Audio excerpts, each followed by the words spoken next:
From the headquarters of TeleSUR English in Havana, Cuba, this is From the South. I'm your anchor, Gladys Quesada, and these are the news. On Friday, Latin American and Caribbean heads of state, as well as top officials, held the 21st Summit of the Bolivarian Alliance for the Peoples of Our America, People's Trade Treaty, ALBA TCP in Havana. Cuba's President Miguel Díaz-Canel rejected the U.S. interference in Cuba's internal affairs and its deceitful maneuvers to divide Latin America. The President of the Bolivarian Republic of Venezuela, Nicolás Maduro Moros, recalled ALBA's achievements in terms of regional cooperation in several fields under an equality premise. Other heads of state and top officials of member states also demanded a fair U.S. policy towards the region, especially Cuba, Nicaragua, and Venezuela, as well as condemned these nations' exclusion from the Summit of the Americas.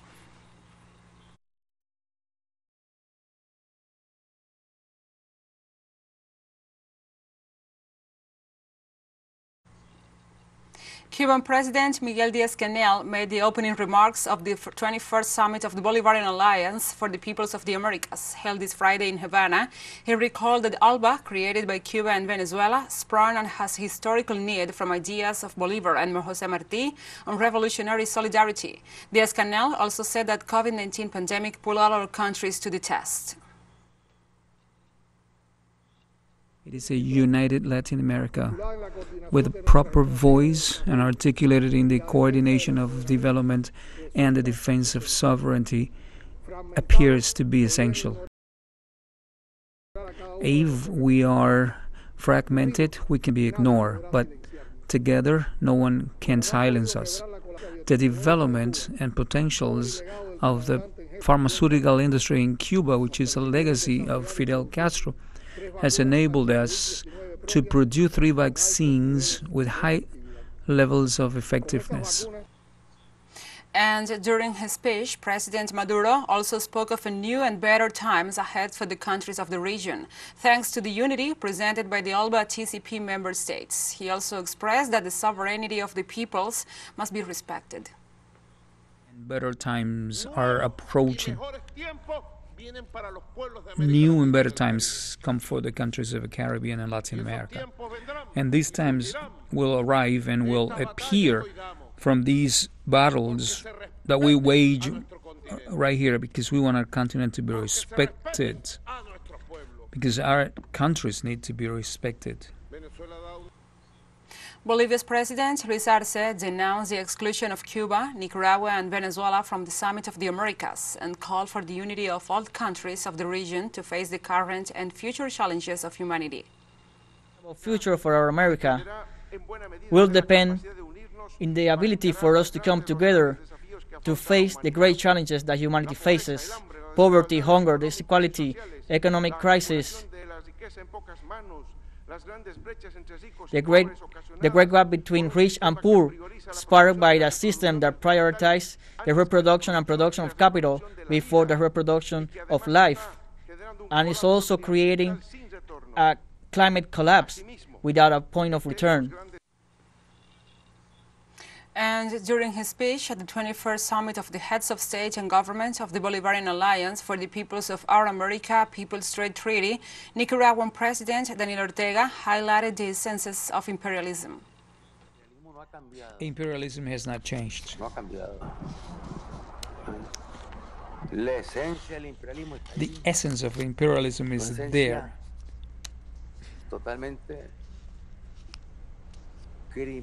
Their essence is totally criminal. There are no frontiers for them.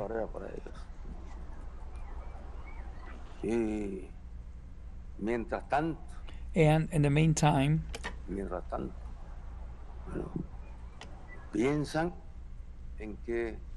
they think that the time has come for establishing total hegemony of the American imperialism in the whole world.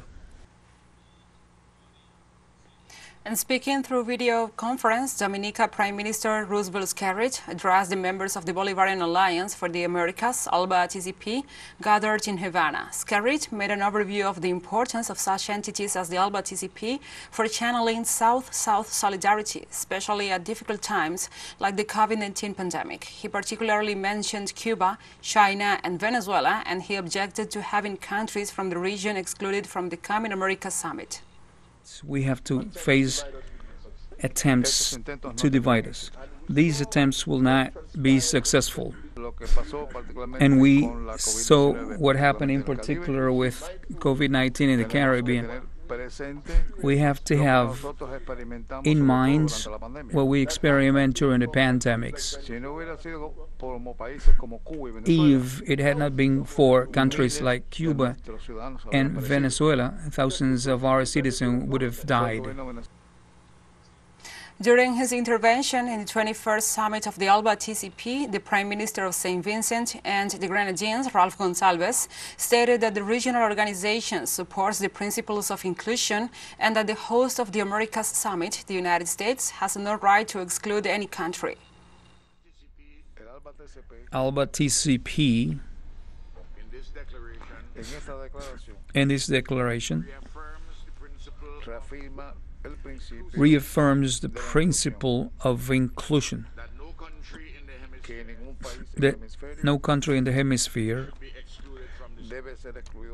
should be excluded from the summit, and the host does not have the right to determine who attends or who doesn't. It has no right to invite whoever wants to attend and whoever does not want to attend. Apart from the fact that this is wrong, the ALBA TCP Secretary General, Sasha Laurenti, read the final declaration of the organization's member states, in which they support multilateralism as a way of face regional problems and denounce the attempts of the United States to divide the region to benefit its own interests. Reaffirm support to multilateralism as a main tool to face the diverse and complex challenges the world is going through a collective action. 4. We denounce pretensions of dominance by the U.S. over the peoples of Latin America and the Caribbean to maintain the region divided for their own interests. We'll take a short break now and join us again after this.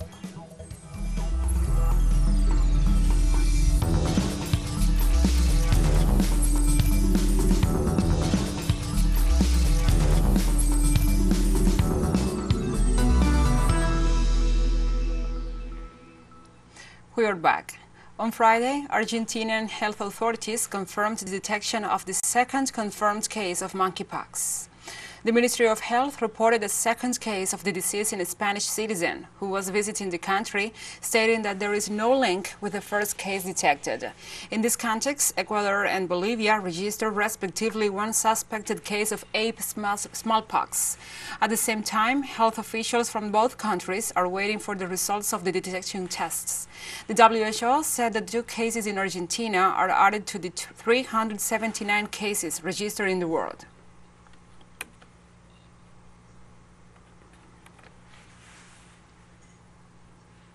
And the government of Guatemala announced that it will request the United States Agency for International Development, USAID, to cease its operations in the Central American nation. The president of Guatemala, Alejandro Giammattei, denounced the alleged plans of the government of Washington to remove him. The president pointed out that the Biden administration wants to introduce a multicultural agenda to the country, which he catalogued as indigenism.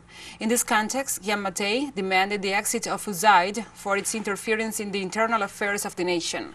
The relationship between the 2 countries deteriorated after the re-election of the Attorney General Consuelo Porras by Giammattei's decision.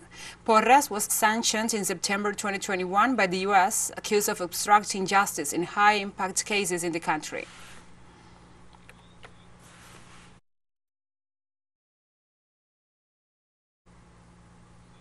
In Peru, leftist organizations denounced being victims of harassment by the National Directorate of Intelligence of the Ministry of the Interior. After a group of hackers managed to enter the computer system of the National Directorate of Intelligence of the Ministry of the Interior, it was discovered that the agency was monitoring several political leaders under suspicion of being terrorists. According to the data collected, these espionage actions were carried out on March 27, 2022, in relation to the first meeting of left-wing organizations. Specialists and leftist activists warn about the seriousness of this type of state intelligence operations, which includes government institutions.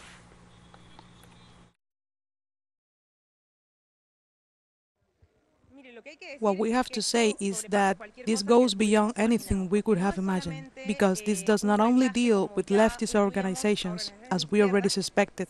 In this information from the Intelligence Directorate of the Ministry of the Interior, there are public entities included. There are even spaces within the government itself, within the Ministry of Justice, the Division of Missing Persons, the Office of the People's Defender for activities that dealt precisely with the rights of the victims of the armed conflict, for example.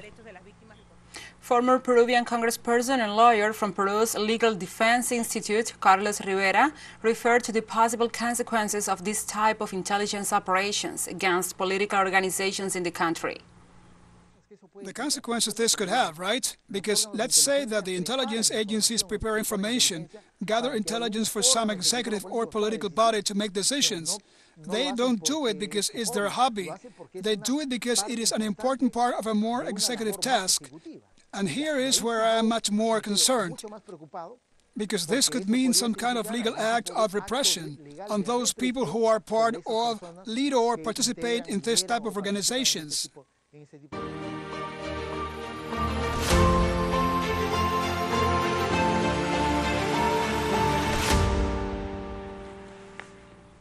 Now we address other topics. Russian defense authorities urge World Health Organization, WHO, to investigate Washington-sponsored biolaboratories in Nigeria. The director of the Radiological, Chemical and Biological Defense Forces of the Russian Armed Forces, Igor Kirillov, warned that according to WHO reports, the West African variant of the simic smallpox pathogen came from Nigeria, where U.S.-sponsored biological laboratories are operating. Authorities noted that these laboratories were set up in the cities of Abidjan, Zaria, and Lagos. In this context, they stressed that there is a precedent of numerous cases of U.S. violations of biosafety requirements and negligent storage of pathogenic biomaterials, referring to recent allegations of the use of biolabs in Ukraine for the development of chemical and biological weapons.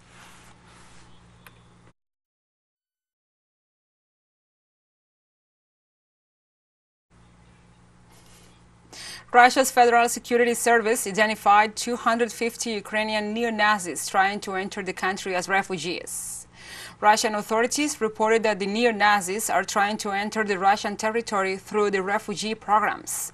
Officials noted that the flow of evacuation of refugees in the Donbass has increased, while security forces at the borders are keeping a thorough check to identify possible neo-Nazis. According to reports, more than 1 million Russian and Ukrainian citizens have been allowed to enter the Russian Federation as refugees.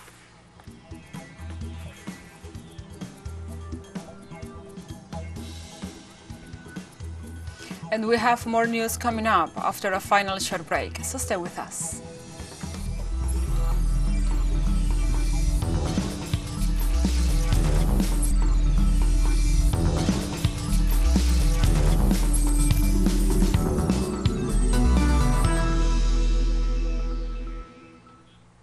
Welcome back to From the South.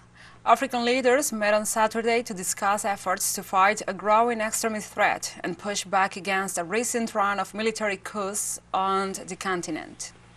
The Summit on Terrorism and Unconstitutional Change is organized by the African Union and also is being hosted in Malabo, the capital of Equatorial Guinea. Delegates listened to addresses at Saturday's opening ceremony was addressed by President Obiang, Angola's president, and by chairperson of the African Union Commission, Musa Faki Mohammed. After progress at promoting democracy, Africa has seen recent coups in Mali, Burkina Faso and Guinea, and military rule in Chad.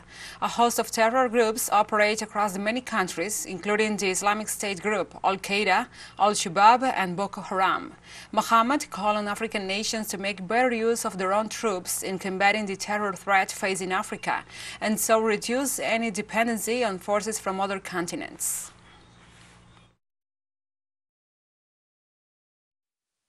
While we have the means and the men necessary, African armies count, according to certain recent estimates of 2022, some 2.7 million men. Mobilizing just 1 or 2% of this force would give us the means necessary to reduce our dependence on foreign forces and to have a chance of success against terrorism. According to the International Organization for Migration, up to 600 people attempting to reach Europe by sea from Tunisia and Libya have gone missing during the first 3 months of 2022. This is the highest figure recorded since 2014. The new record set in the first 3 months of 2022 paints a dire picture about tragedies amassing off the North African coast, with no end in sight. In 2021, the International Organization for Migration estimated more than 1,000 people had drowned in the central Mediterranean while trying to reach European shores. In the latest tragedy, according to Tunisian authorities, a wooden boat carrying over 100 people capsized on Tuesday near the island of GUINEA in southeastern Tunisia due to bad weather. The first Eurasian Economic Forum in the Kyrgyz capital of Bishkek concluded on Friday with the signing of 17 cooperation programs in different areas. In a press briefing, the spokesperson for the Eurasian Economic Commission, Iya Malkina, noted that the agreements reached include the transportation of agricultural products and foodstuffs, as well as accelerated rail transport of goods. She also pointed out that thanks to these projects, the first tons of agricultural products will be shipped from the Kyrgyz Republic to the Russian Federation. The event took place on 26 May with the participation of 25,000 union representatives from at least 25 countries, including Southeast Asia and Latin America.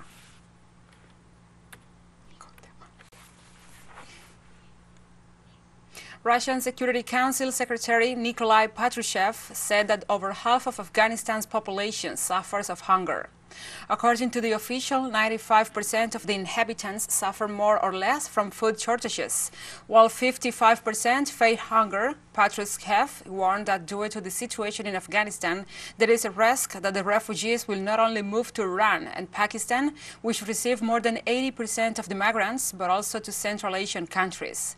Afghanistan plunged into chaos after the fall of President Ashraf Ghani on August 15th, when the Taliban movement seized power to end 2 decades of armed conflict with the U.S.-imposed government. On Friday, Kiribati and China pledged to enhance cooperation in building the Belt and Road, detailing that climate change and fighting the COVID-19 pandemic. While meeting with visiting Chinese State Councilor and Foreign Minister Wang Yi, Kiribati President and Foreign Minister Taneri Maamu said the visit by the Chinese delegation brings mutual trust, friendship and cooperation, which bears milestone significance in the relations between Kiribati and China. Since the resumption of diplomatic relations between the two countries in September 2019, the cooperation yielded fruitful results, and the substantial improvement of the well-being of the Kiribati people were witnessed, according to the President Maamu. Kiribati is the second stop of Wang's tour to the South Pacific Island nations after Solomon Islands. He will also visit Samoa, Fiji, Tonga, Vanuatu, and Papua New Guinea, as well as Timor-Leste.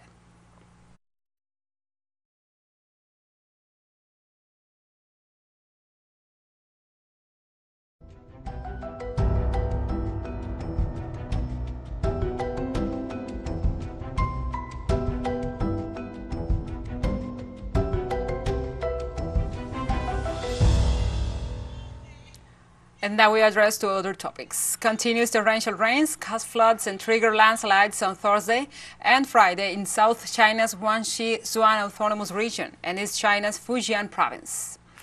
The rain raised the water level of the Qianjiang River in the city of Guangxi's Guipian. To ensure flood control, a total of 21 sluice gates were opened and local Marine Bureau has implemented temporary water traffic control to prevent dangerous situations.